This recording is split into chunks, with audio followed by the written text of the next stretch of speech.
é casado só no civil pode receber a Eucaristia? Não. Por quê? Porque o casamento para Deus é o casamento no Senhor. O casamento no Senhor é o casamento no Senhor, é o sacramento do matrimônio. Casamento civil não é casamento religioso, tá certo? Então, o que fazer? O que é que eu aconselho?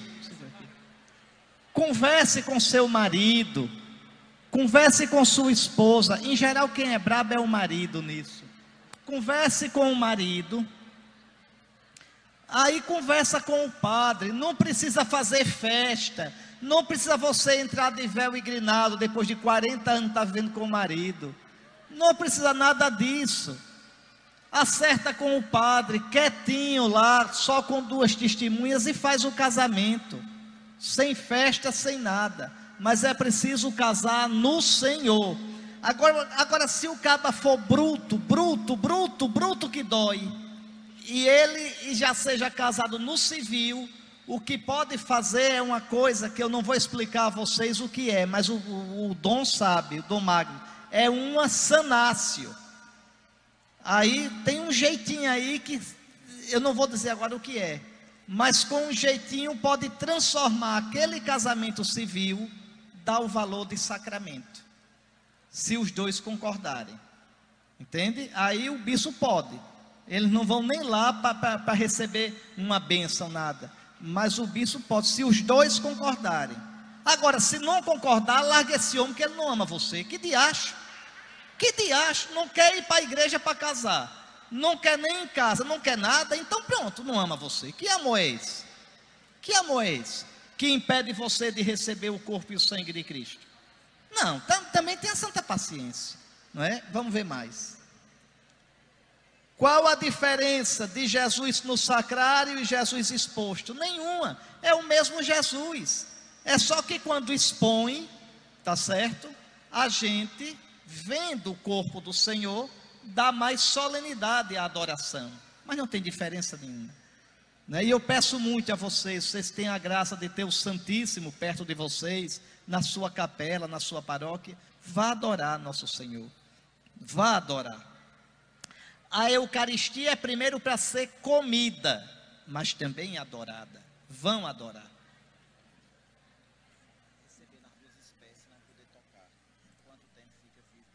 Eita, essa pergunta é bacana. Essa pergunta, vamos ver. Quanto tempo Jesus fica com a gente depois que a gente comunga? Olha que pergunta bacana. E agora?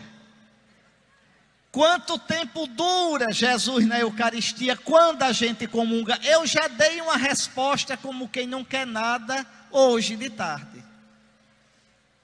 Eu disse que a presença sacramental de Cristo dura enquanto dura a aparência do pão e a aparência do vinho. Preste atenção. Você comungou, mastigou e mastiga. Nosso Senhor disse tomar aí, não disse tomar e chupar aí.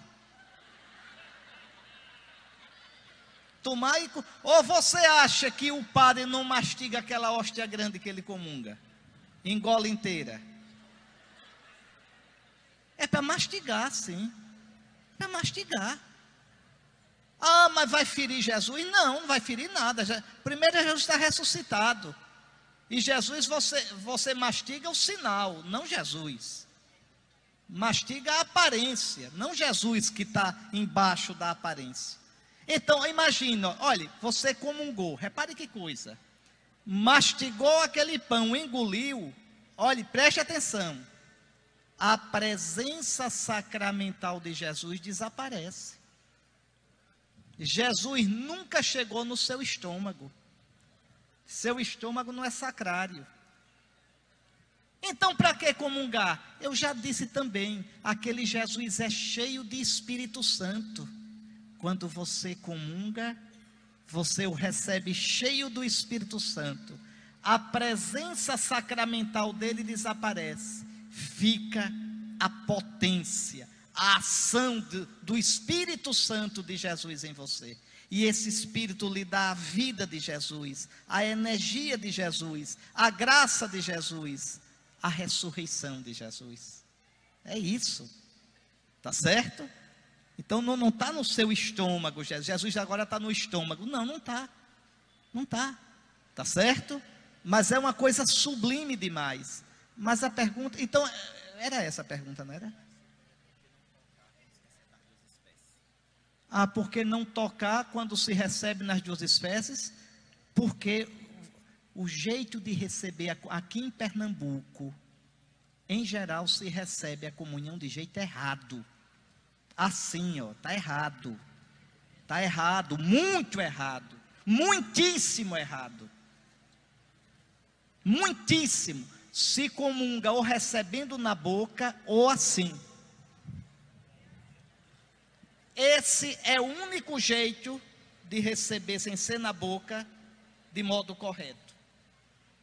Não é assim, não é assim, não é assim, não é, tudo isso aí está errado.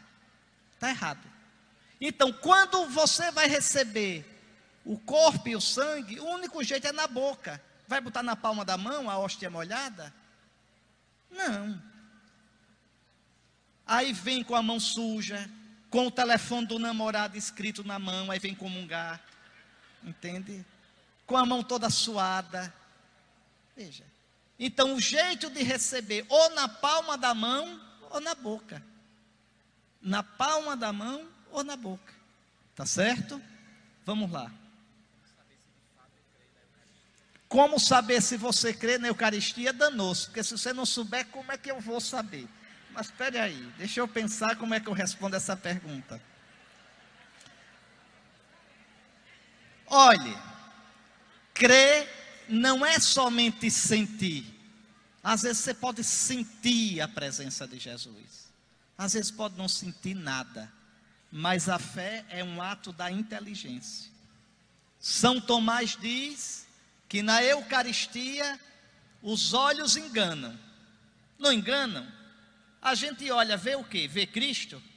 Vê pão, vê vinho. Os olhos enganam. O nariz engana. A gente cheira, tem cheiro de quê? De vinho. Tem cheiro de pão. O gosto também engana. A gente experimenta, é pão e é vinho. A mão engana também. Você pega, é pão, pega, é vinho. Só quem não engana é o ouvido. Porque o ouvido ouve. É o meu corpo, é o meu sangue. O ouvido ouve e a inteligência e o coração diz: eu creio. Mesmo que eu não sinta, mesmo que naquela hora eu não esteja sentindo nada, mas eu creio de todo o meu coração. Se você disser eu creio de todo o coração, você crê na Eucaristia. E tiver aquele respeito, mesmo que não sinta nada, aquele respeito. Quer ver uma coisa?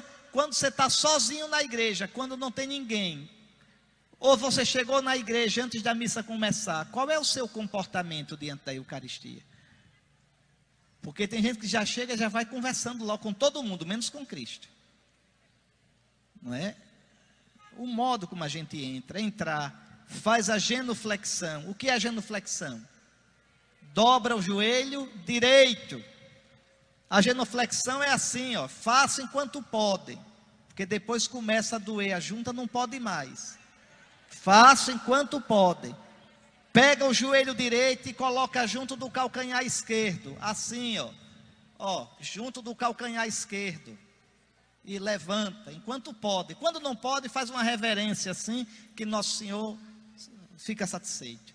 Agora, passar na frente de Nosso Senhor como quem passou por um compadre, aí não. Aí não.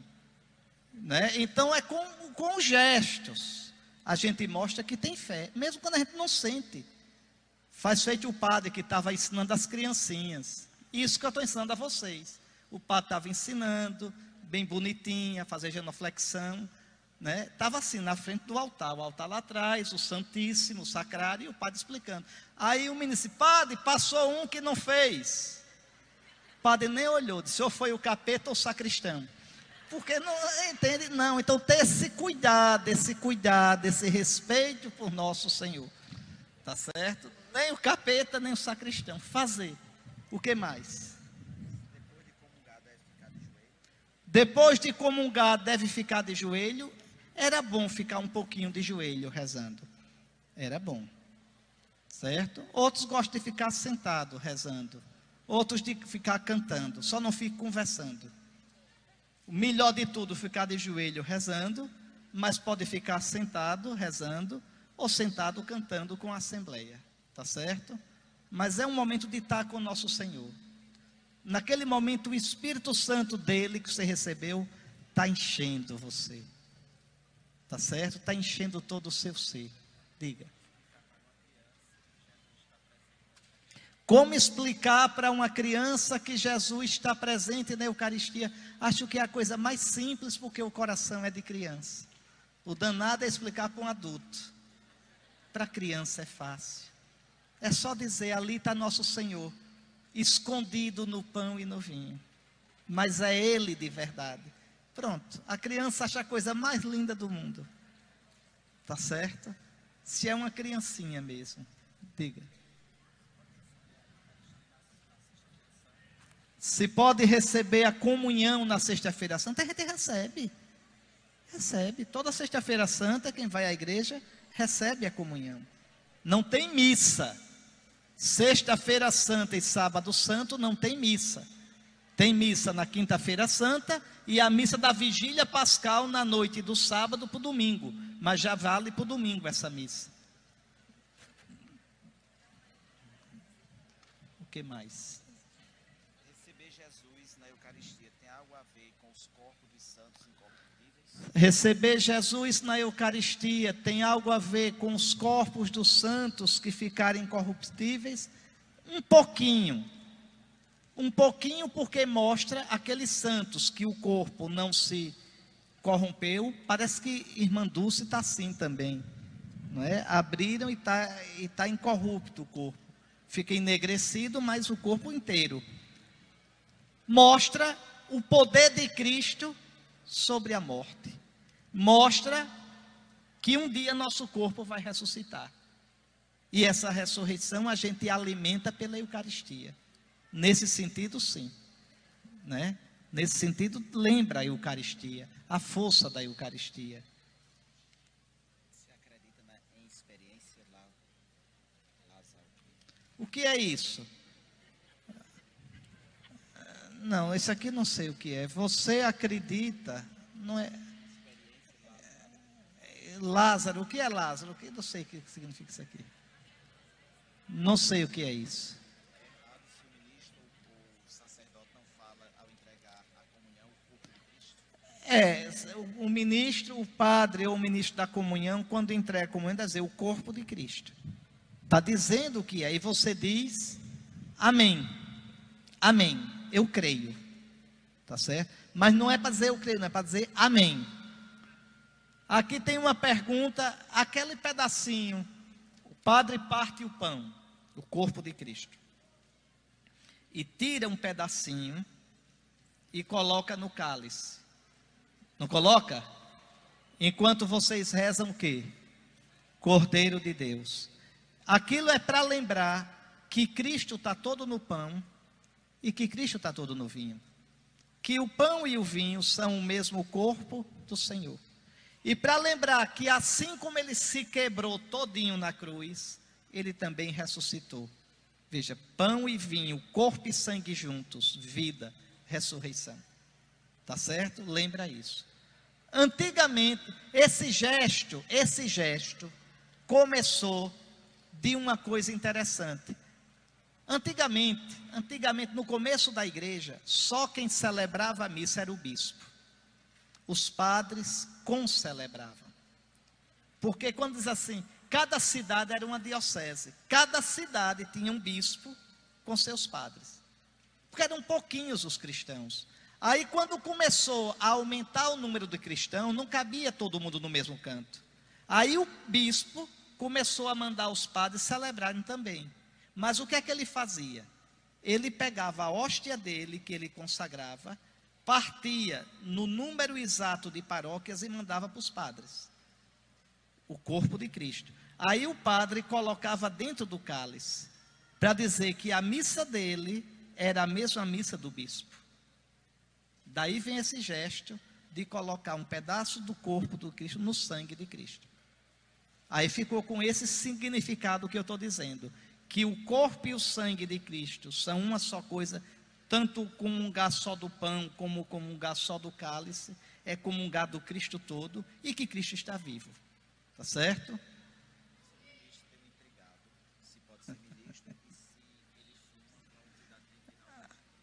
Olha aí, vocês querem saber, tem umas coisas que era bom o bispo, o Dom Magnus. Se um ministro está intrigado do outro, você está intrigado, danou-se, aí é ministro da intriga. Fique de bem, não pode. Como é? A Eucaristia é sacramento da unidade, do perdão. Não é? Então, o ministro da comunhão tem que ser uma pessoa madura, não pode ser qualquer pessoa, não. Uma pessoa madura, que tenha coragem de, por amor a Cristo, pedir perdão e dar perdão.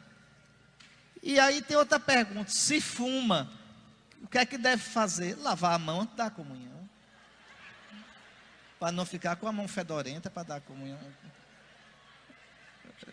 Com sabão de preferência. Vá. Tem que fazer o jejum 1 hora antes de comungar? Tem. Aí tenham cuidado, que nas paróquias tem as quermesses. Quando a gente chega, já tem lá na entrada da igreja milho cozinhado, mungunzá, bolo, torta, pastel, não é? Batata frita, Coca-Cola. Então cuidado, se vão comungar, cuidado. 1 hora antes da comunhão, não é da missa, da comunhão, não se deve comer nada. Isso é um modo de a gente exprimir nosso respeito pela comunhão. Tá certo? É isso. Diga. Se o padre pode proibir alguém de receber a comunhão na paróquia, pode, se houver grave escândalo público. Uma coisa muito séria, que fique claro que aquela pessoa está com o diabo no couro, pelo que está fazendo. O padre pode dizer: olha, eu não posso dar comunhão a você nessa situação aqui não. Mas deve imediatamente ir conversar com o bispo. Porque tirar da comunhão realmente só o bispo, na sua diocese, e o Papa para a igreja toda. Tá certo? Mas aí, olha, tirar alguém da comunhão assim, só uma coisa muito séria, se causar um escândalo muito grave. Diga. Vixe,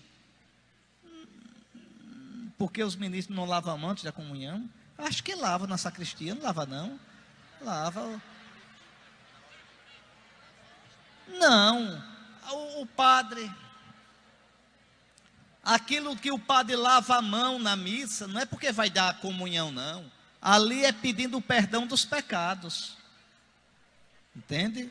O padre, quando lava as mãos, ele diz: lavai-me, Senhor, das minhas faltas e purificai-me dos meus pecados. Não é porque vai dar a comunhão não, tá certo? Agora, depois da comunhão, aqui vou dizer como é que eu faço na minha diocese. E vou lembrar os padres que estão aqui. Os padres se lembrem que quando vão purificar o cálice, devem também purificar os dedos com o qual deu a comunhão. Não é? Deve colocar os dedos assim em cima do cálice, e o coroinha joga água em cima dos dedos e purifica. Porque vocês deram a comunhão. Vocês podem ter fragmento do corpo do Senhor nos dedos.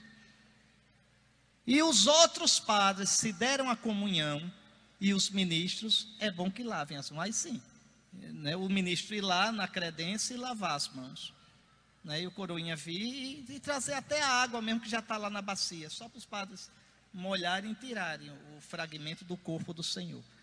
Agora lembre que o padre que celebra, que deu a comunhão e vai purificar, esse é o modo correto de purificar. Coloca os dedos assim em cima do cálice e o coroinha joga a água em cima dos dedos. É aquele aquela água que vai também purificar o cálice.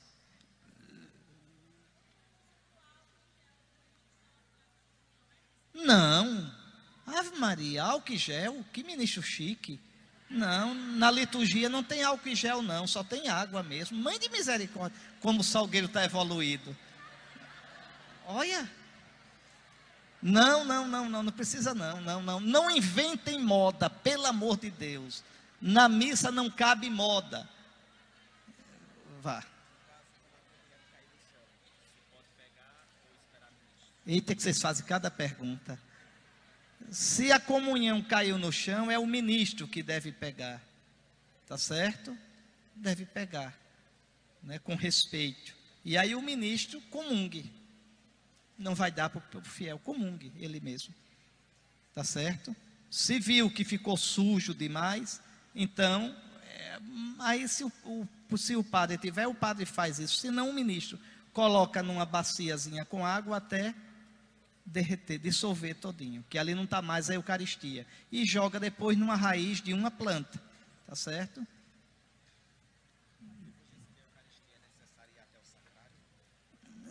Depois, esse eu quero que vocês respondam.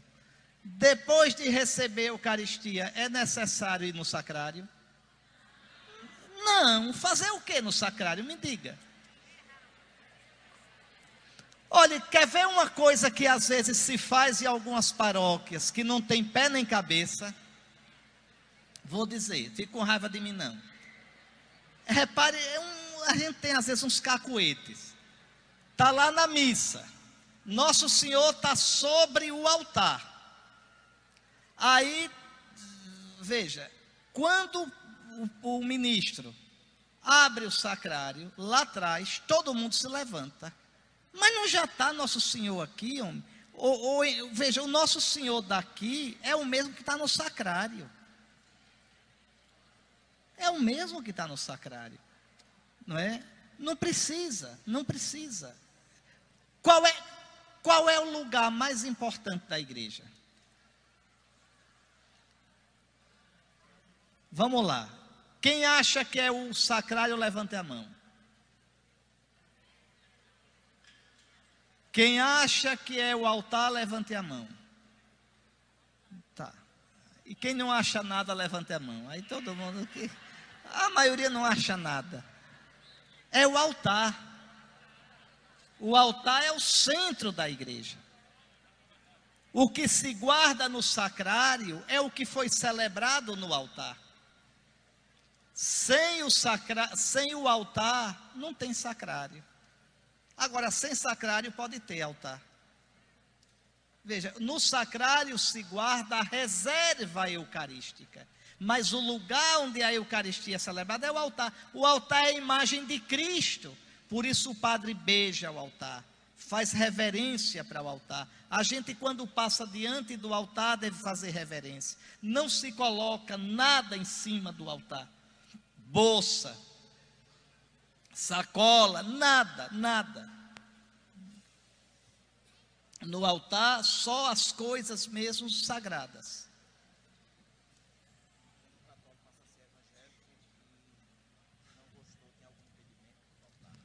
Como é, homem?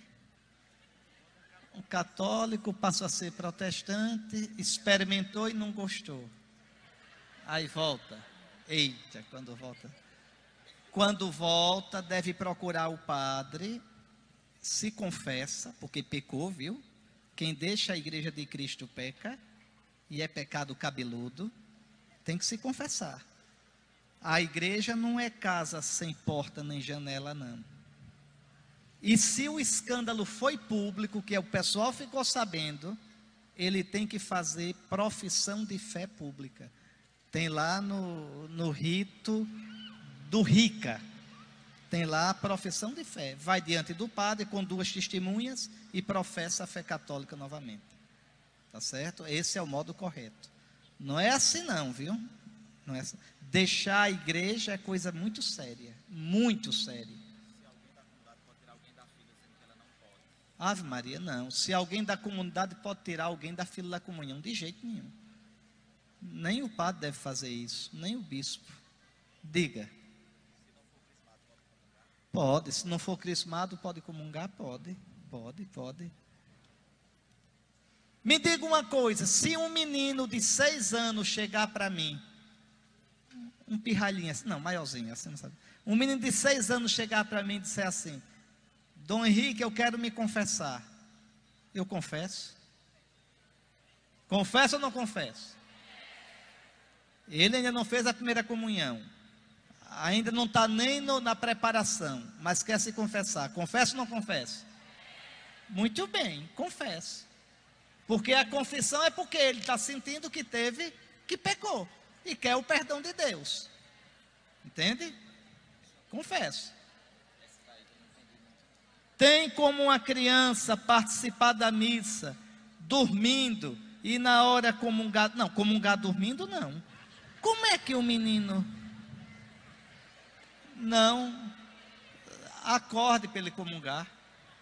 Não pode. Se comungar dormindo, como é que vai engolir a hóstia consagrada?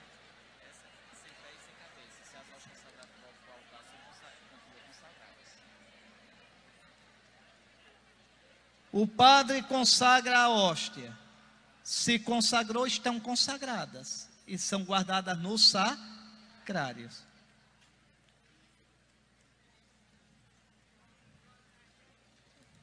Vai. Qual o versículo que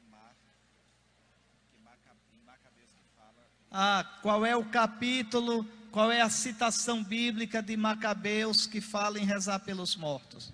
Espera aí que eu já vou dizer. Vá dando mais pergunta que eu vou olhando. A toalha do altar. Toalha do altar, o que tem? Branca. O que dizer das cores da liturgia? O que eu dizer das cores da liturgia? Que são lindas. Veja, a cor da liturgia é para ser usada pelos ministros sagrados. Padre, bispo, padre, diácono. Os outros ministros não usam nada colorido, usam branco. É o correto.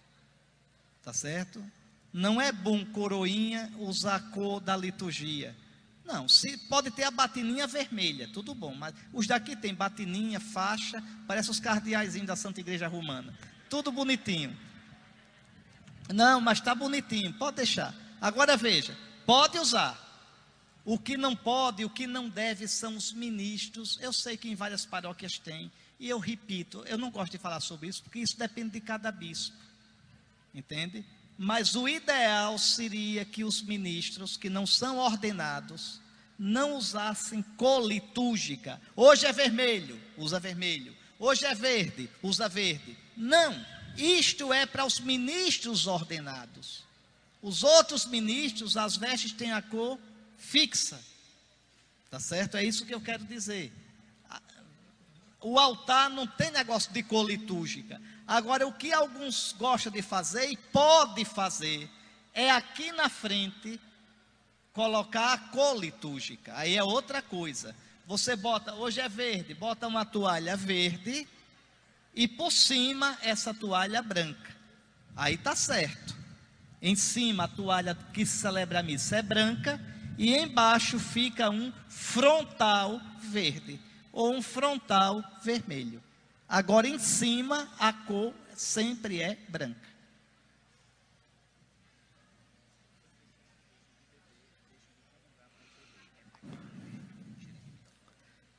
Está dizendo aqui que tem pessoas que deixam de comungar para ir beber na hora da missa, é? Como é? Chega a hora da comunhão e diz, não vou não, vou beber. Danou-se. É isso?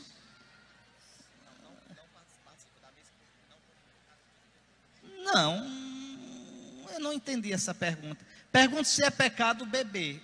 Beber para se embriagar é pecado. Beber de modo sóbrio, na medida, não tem pecado. Nosso Senhor tomava vinho. Entende? Agora, então, tudo na medida certa. Tudo na medida certa. Agora, sair bêbado, chamando Jesus de Genésio, não. Não, aí não. E quem vi que é fraco, que bebendo passa da conta, que bebendo faz besteira, não beba de jeito nenhum. De jeito nenhum. Como entender a questão tempo na aplicação das indulgências das almas do Aqui é interessante essa pergunta. A gente rezar pelas almas. Aí, como eu vou rezar pelo meu pai, se ele morreu há 30 anos, reze. Reze, porque para Deus não tem tempo. A oração que você fizer agora serve para ele na hora do que ele encontrou nosso Senhor. Aqui dá um nó na cabeça da gente, porque a gente só vive no tempo, mas para Deus tudo é eterno, não tem tempo. Então reze, tá certo?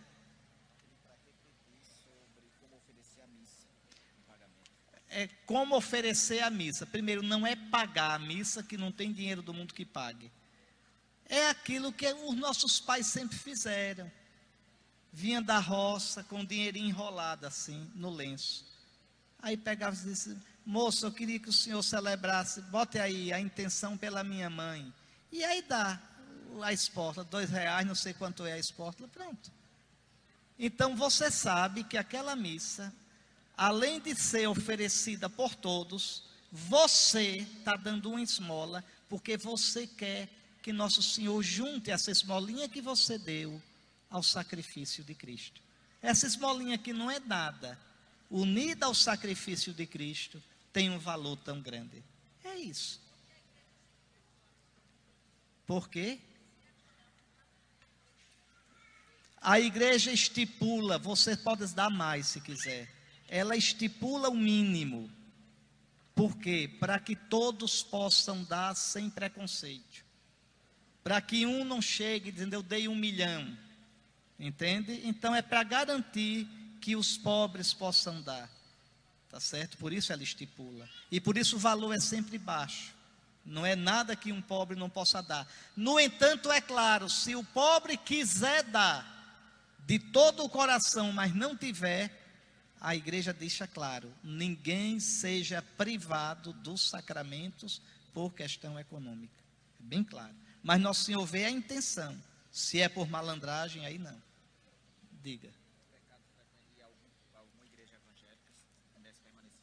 É pecado ir à igreja evangélica. Se você, por que você vai? Se for para ir num casamento de alguém seu que é protestante, não é pecado não. Mas se é para ir para escutar culto, é pecado sim. Porque você está se expondo à heresia. A heresia. Você vai terminar ficando lá, cego guiando cego. É pecado. Veja, você imagine todo mundo numa casa, todo mundo com conjuntivite. Está todo mundo com conjuntivite. Aí você está com a vista boinha, boinha, boinha. E vai lá passar uma semana. Você vai pegar conjuntivite também. Então, como é que você vai para... eu quero escutar a palavra de Deus. Escuta do modo certo. Escute de um padre. Escute de um católico. Claro que é pecado. Está colocando em risco a sua fé. Entende? O que é que tem? Não, isso aí a gente já respondeu.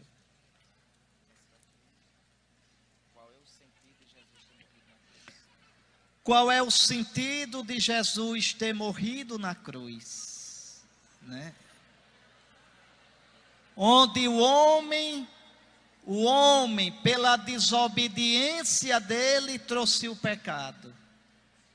Na árvore do paraíso, Jesus se fez homem e pela obediência dele consertou a desobediência de Adão. Ele na cruz mostra o amor dele ao Pai, mostra o amor dele por nós e transforma o nosso pecado em graça, em perdão.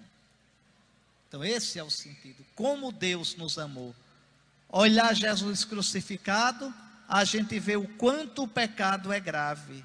O quanto o pecado é grave. Entende? O que mais? Sem igreja há salvação? Não. Jesus, para salvar o mundo, fundou a igreja. A salvação entra no mundo pelos sacramentos, pelas missas que a igreja celebra, pela oração dos cristãos. A igreja é ministra da salvação. Você não pode separar. Cristo é cabeça da igreja. Você não pode separar a cabeça do corpo, nem o corpo da cabeça. Se não há me diga, existe salvação sem Jesus? Não. E como é que Jesus opera a salvação no mundo? Pela igreja. Por isso ele fundou a igreja. A igreja é a boca de Cristo. Veja, a igreja são os pés de Cristo. A igreja são as mãos de Cristo. Pela igreja, Cristo continua dando a Eucaristia, batizando, dando o perdão dos pecados. Sem isso não há salvação.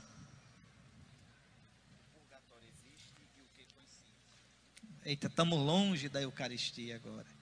Se o purgatório existe. Isso não foi de escatologia, um curso que eu dei aqui? Foi não foi?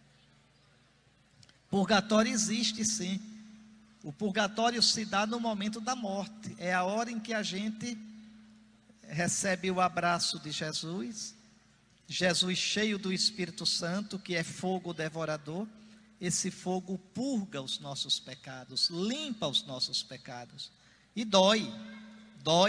Quanto mais a gente estava agarrado nessa poeira de pecado, mais dói.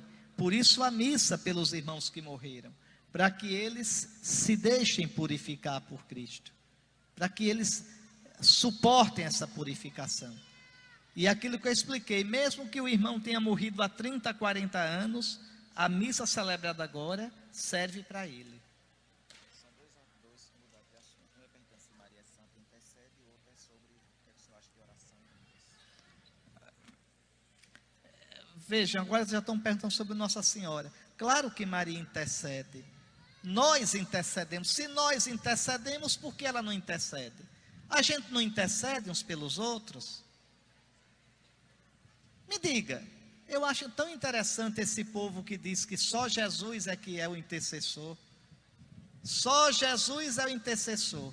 Aí depois pede para os outros rezar por ele. Então devia dizer, não rezo não, que só Jesus é seu intercessor, não rezo não. Para pedir a Jesus só. Ora, mas a Escritura diz, o que é que a Bíblia diz o tempo todinho? Rezai uns pelos, o que é rezar uns pelos outros? Não é interceder. Eu posso interceder que sou pecador, Nossa Senhora não pode. Ah, mas Nossa Senhora está dormindo. Onde é que está na Bíblia que Nossa Senhora está dormindo? Onde é que está na Bíblia que os santos estão dormindo? Me digam. Na Bíblia diz que eles estão acordados. Na Bíblia diz sim. Primeiro, na parábola do rico Epulão e do pobre Lázaro, os dois morreram. Morreu o pobre, Lázaro, e morreu o rico. Aí Jesus diz, os dois ficaram dormindo. Diz isso? O que é que diz? Os dois foram para o seio de Abraão, todos os dois acordadinhos. Lázaro no bem bom e o rico no bem quente. E dizendo, Senhor, manda Lázaro molhar a ponta da minha língua. Estava bem acordado. Não dorme, o que dorme é o corpo. O corpo dorme. Dorme o sono da morte. A alma não dorme. Está lá na carta aos Hebreus, capítulo 12.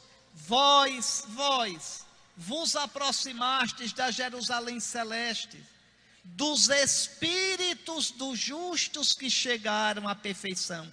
Quem são esses espíritos dos justos? As almas dos santos, que estão lá. São Paulo diz, no capítulo 1 da carta aos Filipenses, ele diz, para mim é melhor partir para estar com Cristo. Se fosse para ficar dormindo, era melhor ficar aqui. Olha, é melhor partir para estar com Cristo. Eu não sei quem não é católico, mas quem é católico, assim que morre, vai estar com Cristo. Esses outros não querem ir, então não vão, mas a gente vai. Como a Escritura diz. A Escritura diz. Tá certo? Então eles estão lá e intercedem por nós. No capítulo 5 do Apocalipse diz, João diz, eu vi as almas dos justos debaixo do altar, do céu, da liturgia do céu, do santuário do céu, que diz, rezando, até quando, Deus onipotente e eterno, tardarás a fazer justiça sobre a terra? Estão rezando por nós. Que história é essa? Então, se os santos, se a gente pode rezar uns pelos outros, por que os do céu não podem? Veja, não tem pé nem cabeça isso. Isso tudinho é para dizer que só Jesus salva. Sim, só Jesus salva. Ninguém nega isso não. Agora, isso não quer dizer que aqueles que estão em Cristo não colaborem na salvação. Claro que colabora. O próprio São Paulo diz, somos colaboradores de Deus. Jesus não é invejoso não, minha gente. Jesus, dando a vocês o Espírito Santo, fez de vocês um povo de sacerdotes, fez de vocês um povo de intercessores. Você interceder, está tirando que Jesus é o único intercessor? Não está, porque você está intercedendo no Espírito Santo de Cristo. Agora, sem o Espírito Santo de Cristo, ninguém pode interceder. Ou será que Nossa Senhora não tem o Espírito Santo? Hein? Nossa Senhora tem ou não tem o Espírito Santo? Então pronto. Você encontrou? Fecha aí. Oh, pode fechar. Olha aí, a citação que queriam é segundo Macabeus 12:43, que é um pensamento justo e piedoso rezar pelos mortos. Agora lembre que os crentes tiraram 7 livros da Bíblia e tiraram esse também, viu? Porque primeiro eles tiram das coisas da Bíblia, depois dizem que não está na Bíblia.